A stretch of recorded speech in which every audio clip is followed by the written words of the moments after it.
सुनो कहानी सुनने आ गए क्या सब? कहानी सुनाने मैं भी आ गया हूँ। हम जो कोरियाई ड्रामा देख रहे हैं उसी का अगला एपिसोड देखने वाले हैं। वीडियो में जाने से पहले जो हमेशा कहता हूँ वही अब भी कहता हूँ, एस वॉइस प्लीज सब्सक्राइब करो, देखने के बाद लाइक करो। जाने से पहले कमेंट करके बताना कि एक्सप्लेनेशन कैसा लगा। देखते हैं ये एपिसोड कहाँ से शुरू होता है। शुरुआत होती है हीरो के अकेले चलने से। कहाँ जा रहा है? वो और उसका दोस्त मिलकर कमिश्नर से एक जगह मिलने जाते हैं। कमिश्नर से मिलने जाता है। कमिश्नर तुरंत उसे डांटते हैं, मुझे यहाँ मिलने के लिए क्यों बुलाया?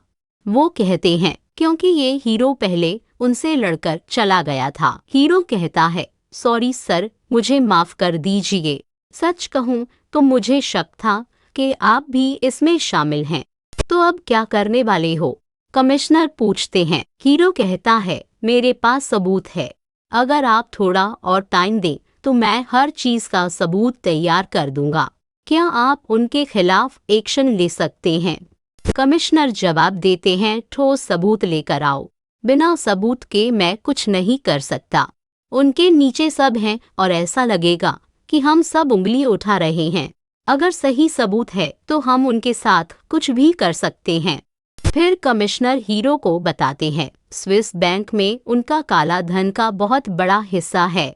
वो उसे किसी तरह कोरिया लाने की कोशिश करेंगे, तभी हम उन्हें पकड़ सकते हैं, उससे पहले नहीं। इसी बीच हीरोइन और उसके पति को दिखाया जाता है। दोनों स्विट्जरलैंड गए हुए हैं। क्यों? क्योंकि वो पैसा सिर्फ हीरोइन ही निकाल सकती है, लेकिन वो उस पैसे को सीधे कोरिया नहीं ला सकते, अपने डायरेक्ट बैंक अकाउंट में ट्रांसफर नहीं कर सकते। क्यों? क्योंकि उसमें से सिर्फ 2000 करोड़ उसके पिता की ईमानदारी से कमाई हुई पूंजी है। बाकी 16,000 करोड़ सारा का सारा काला धन है। इसीलिए उन्होंने ये लिखा था कि वो पैसा हीरोइन के फाउंडेशन को डोनेशन के तौर पर जाएगा। डोनेशन किया हुआ पैसा कोई और किसी और चीज के लिए इस्तेमाल नहीं कर सकता, सिर्फ हीरोइन ही उसे निकालकर अपने ऑर्गेनाइजेशन के लिए इस्तेमाल कर सकती है। तो पति क्या कर रहा है? वो अपने दोस्तों से आइडिया ले रहा है, इतना सारा पैसा कोरिया कैसे लाया जाए। हमारा हीरो सोचता हुआ दिखाया जाता है। वो एक पानी की बोतल उठाता है और चला जाता है। ठीक उसी वक्त ली जिन आती है। पानी की बोतल गिरती है और वो उसे बहुत खूबसूरती से पकड़ लेती है, जैसे चाकू पकड़ रही हो। ये देखकर उसे शक होता है, अरे नहीं, क्या इसने मुझे देख लिया? उसे एहसास होता है। तुरंत हीरो उससे सवाल करने लगता है, क्या तुम लेफ्ट हैंडेड हो? वो पूछता है, नहीं नहीं, मैं लेफ्ट हैंडेड नहीं हूँ, कभी कभी इस्तेमाल कर लेती हूँ पर मैं राइट हैंडेड हूँ, वो कहती है। फिर वो पूछता है, तुम्हारी हाइट क्या है? वो कहती है 5.8। क्या तुम चाइनीज अच्छी बोल लेती हो? वो पूछता है, नहीं बिल्कुल नहीं, मेरा जन्म और पालन पोषण कोरिया में हुआ है, मुझे चाइनीज नहीं आती, वो जवाब देती है। वो ये सब क्यों पूछ रहा है? क्योंकि जब उसका दोस्त मारा गया था तो हत्यारा लेफ्ट हैंडेड रहा होगा, साथ ही उसने फोन पर किसी से चाइनीज में बात की होगी। ठीक वैसे ही हीरो से लड़ते वक्त भी उसने चाकू मुख्य तौर पर लेफ्ट हैंड में ही पकड़ा था। अब वो सब कुछ सोचता है। बॉडीगार्ड्स को ट्रेनिंग दी जाती है ना, उसने कैसे लड़ाई लड़ी, इस बारे में सोचकर उसे पक्का यकीन हो जाता है कि वही हत्यारा है। क्यों? क्योंकि अब उसने उसे नोटिस किया। अरे बाप रे, मैंने ये क्यों नहीं सोचा कि लड़की होने की वजह से वो हत्यारा हो सकती है।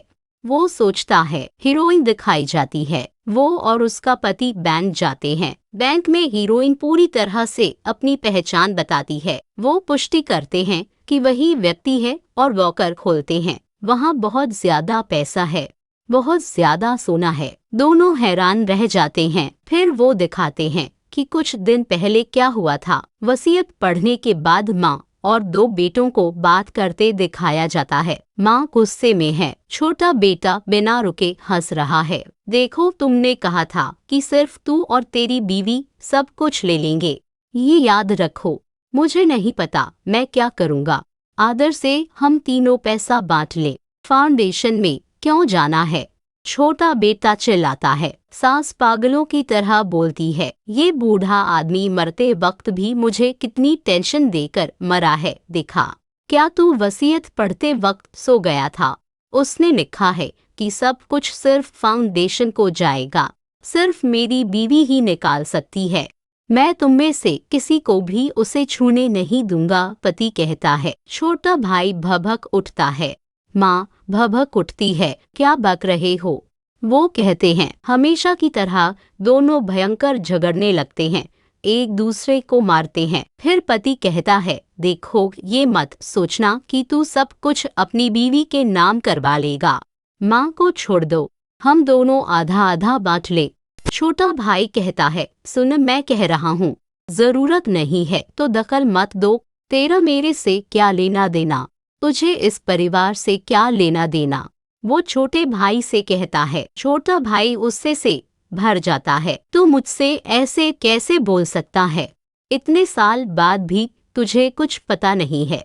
प्लीज मेरे सामने अभिनय मत कर, वो कहता है। माँ चुपचाप देखती रहती है। दोनों बारी बारी से लड़ रहे हैं। फिर किम कहता है, अच्छी तरह सोच। जैसे कहते हैं मेरे पापा चेयरमैन की हत्या हुई, क्या तुझे उसके बारे में पता है? मुझे कैसे पता चलेगा? छोटा भाई कहता है, देख तुझे तो ये सुनकर भी कोई शौक नहीं हुआ कि पापा की हत्या हुई। तू बस यही कहता है कि मुझे नहीं पता इसने किया।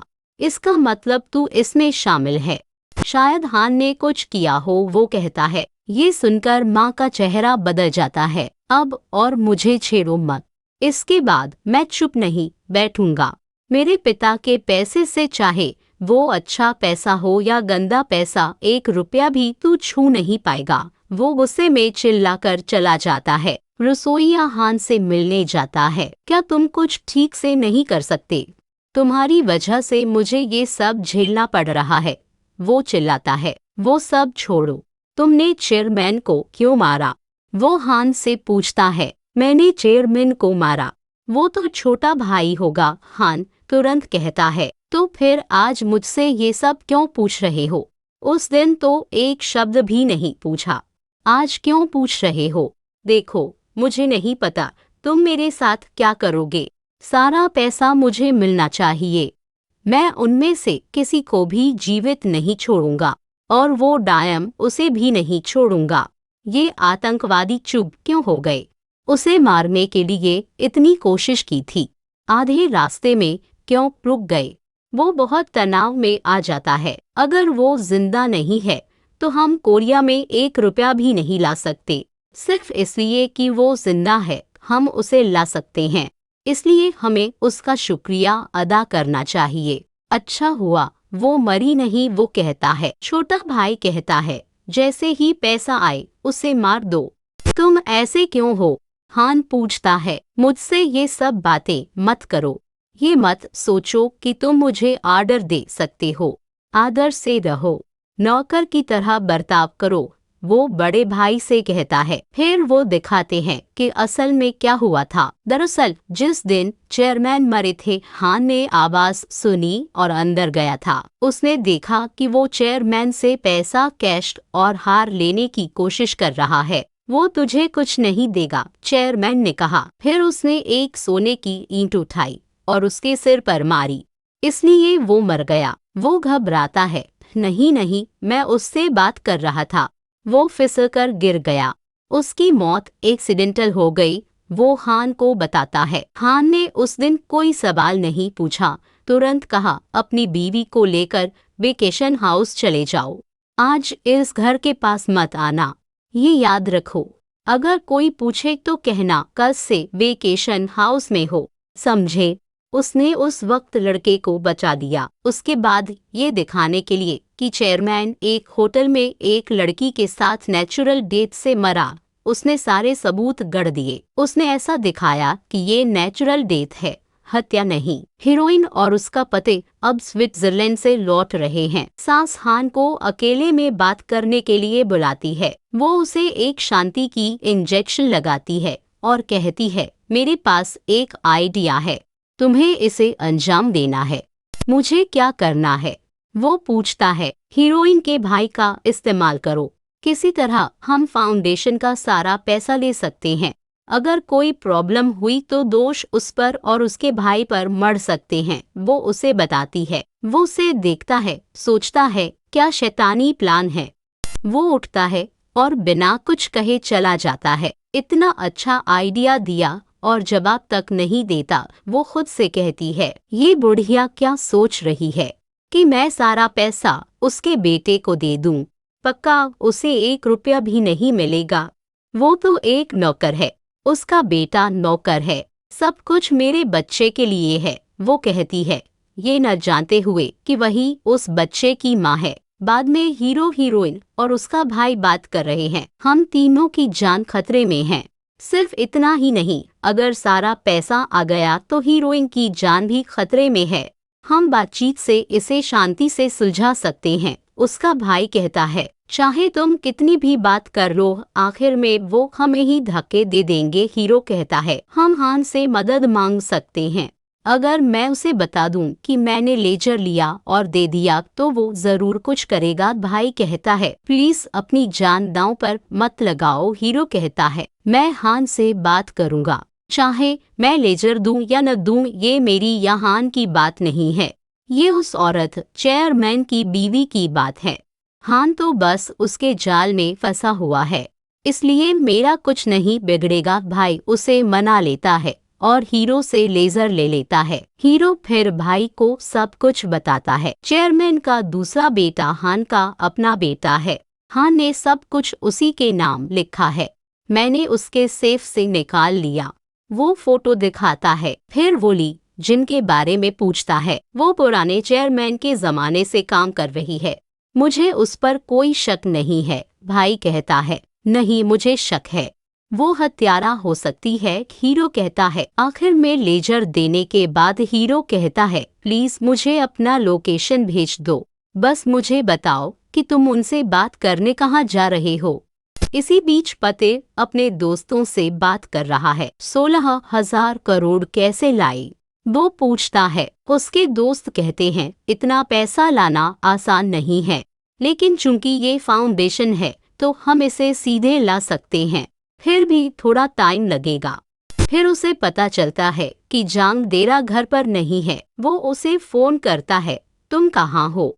तुम्हें पता है मैं घर पर नहीं हूँ। वो कहती है, मुझे अपने बेटे से मिलना है। वो कहता है। वो हैरान रह जाती है क्योंकि अब तक उसने उसे अपना बेटा ही माना था। छोटे भाई और उसकी पत्नी दिखाए जाते हैं। वो उसे एक तरफ खींचती है। क्या हुआ?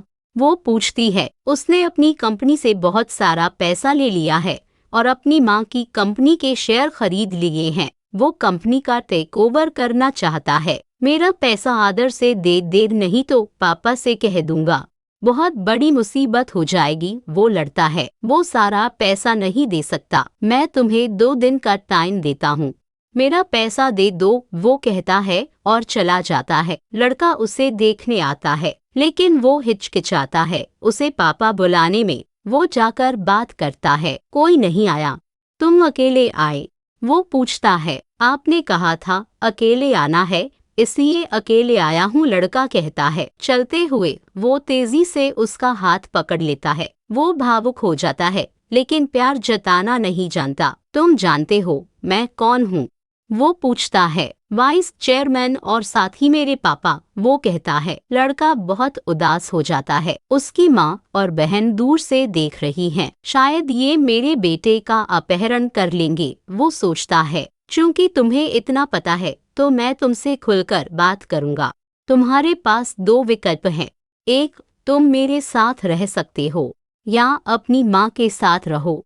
तुम फैसला करो, क्योंकि मैं तुम्हारी माँ से ब्रेक अप करने वाला हूँ। वो कहता है। बच्चा रोने लगता है। फिर भी वो साफ कहता है, मैं माँ के साथ रहूंगा, क्योंकि तुम्हारे महल में तुम्हारे पास बहुत सारे लोग हैं, लेकिन मेरी माँ के पास सिर्फ दादी हैं। मैं उन दोनों का सहारा बनूंगा। भविष्य में शायद मैं तुमसे मिल भी न पाऊं। क्या तुम्हें ये ठीक लगेगा? वो पूछता है। लड़का कहता है, रूर, जब मैं बड़ा हो जाऊंगा तो तुम्हें ढूंढते हुए आऊंगा। वो उसे गले लगाता है और रोने लगता है। ये देखकर माँ और बेटी रोते हुए चली जाती हैं। कार में एक छोटा लड़का उन्हें दिलासा देता है। हीरोइन का भाई अपना लोकेशन भेजता है। वो हान से मिलने जा रहा है। तुरंत हीरो भी जाने का फैसला करता है। इसी वक्त ली जिन भी तेजी से निकल रही है। इतनी देर से कहाँ जा रही हो? कोई पूछता है। मैं अपने दोस्त से मिलने बाहर जा रही हूँ, वो कहती है और चली जाती है। हीरो इंतजार करता है छिपकर। वो उस वक्त हान को फोन करता है। फोन करने के बाद वो अपने फोन पर रिकॉर्डिंग शुरू कर देता है। वो उस जगह पर एक कैमरा भी फिक्स कर देता है, ये देखने के लिए कि हान और हीरोइन का भाई क्या कर रहे हैं, उनकी क्या योजना है। वो सुनता है, मैं ये लेजर दूंगा, पैसा लूंगा और अपनी बीवी के साथ विदेश सेटल हो जाऊंगा।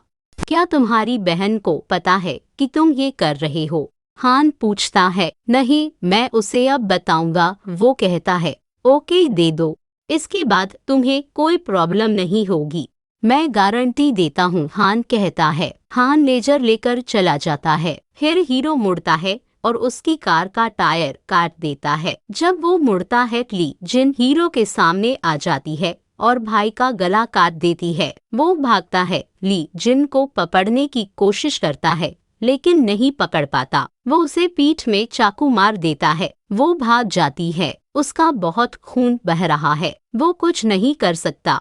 वो एम्बुलेंस बुलाता है। हान इस बीच लेजर ले लेता है। लेजर पूरी तरह चेयरमैन के नाम में है। वही था जो भ्रष्टाचार में लिप्त था और काला धन रख रहा था। हान इनकम टैक्स की रिपोर्ट दायर करता है। जाओ उनकी जांच करो, ये ही धोखाधड़ी कर रहे हैं, वो शिकायत करता है लेकिन अपना नाम नहीं देता। जल्द ही इनकम टैक्स के अधिकारी रात में ही सम्मन देने आ जाते हैं। वो सब बार बार हान को फोन करते हैं क्योंकि वो फैमिली लॉयर है, लेकिन उसका फोन स्विच ऑफ है। नालायकों, आधी रात में ऐसे कैसे आ सकते हो?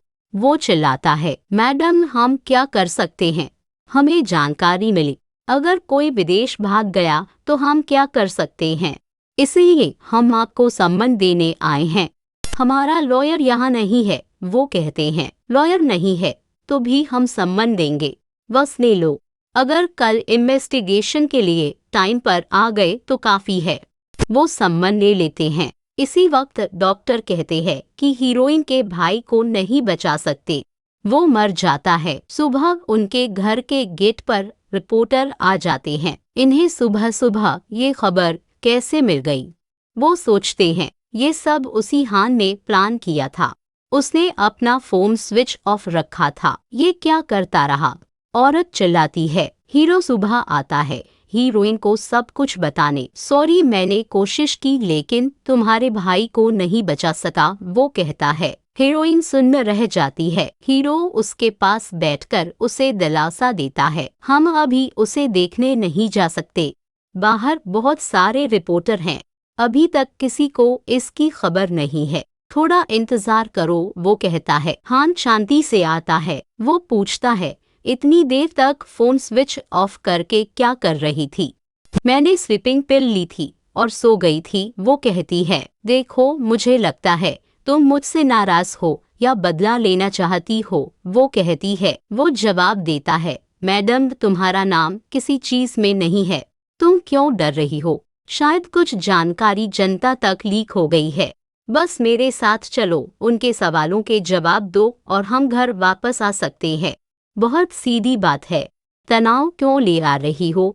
अगर मैं गई तो सच में वापस आ पाऊंगी, वो पूछती है, अभी भी शक में। मुझ पर भरोसा करो मैडम, वो आत्मविश्वास से कहता है और उसे बहलाकर ले जाता है। घर से निकलने से पहले हान और औरत हीरो पहले से ही उनकी क्लोज फोटोज ट्रेंड करा देता है, बस बनाने के लिए। छोटे भाई और उसकी पत्नी दिखाए जाते हैं। पत्नी उसकी शर्ट पकड़कर खींचती है, तुम्हारी इतनी हिम्मत, आदर्श से तलाक का नोटिस देकर साइन कर दो, वो कहती है। क्या हुआ? वो दोस्तों के साथ पार्टी करता रहता था और उसने सबकी फोटो खींच ली थी। उसने फोटो अपने पिता को दे दी। देखो, तुम्हारी बेटी ऐसी है।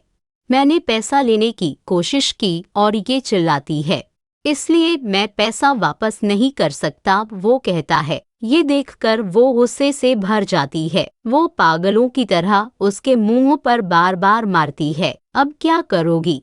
ये मीडिया को दोगी? मैं ये ब्लैकमेल बर्दाश्त नहीं कर सकती। ये मत सोचना कि मैं तुम्हारी हर बात मान लूंगी। मेरे पास पैसा है, मेरे पास सब कुछ है। कुछ दिनों में लोग भूल जाएंगे। मुझे किसी चीज की चिंता नहीं है। तुम किसी को भी ब्लैकमेल कर सकती हो, लेकिन तुम मेरा क्या बिगाड़ लोगी? जो करना है कर लो। कल तक तुम्हें तलाक के कागजात पर साइन करने होंगे, नहीं तो मेरे हाथों मरोगी। वो धमकी देकर चली जाती है। हीरो चुपके से हीरोइन को उसके भाई के अंतिम संस्कार में ले आता है, जहां सिर्फ उसकी भाभी है। हान और सास शराब पी रहे हैं। वो कहता है, देखो मुझे तुम पर भरोसा है।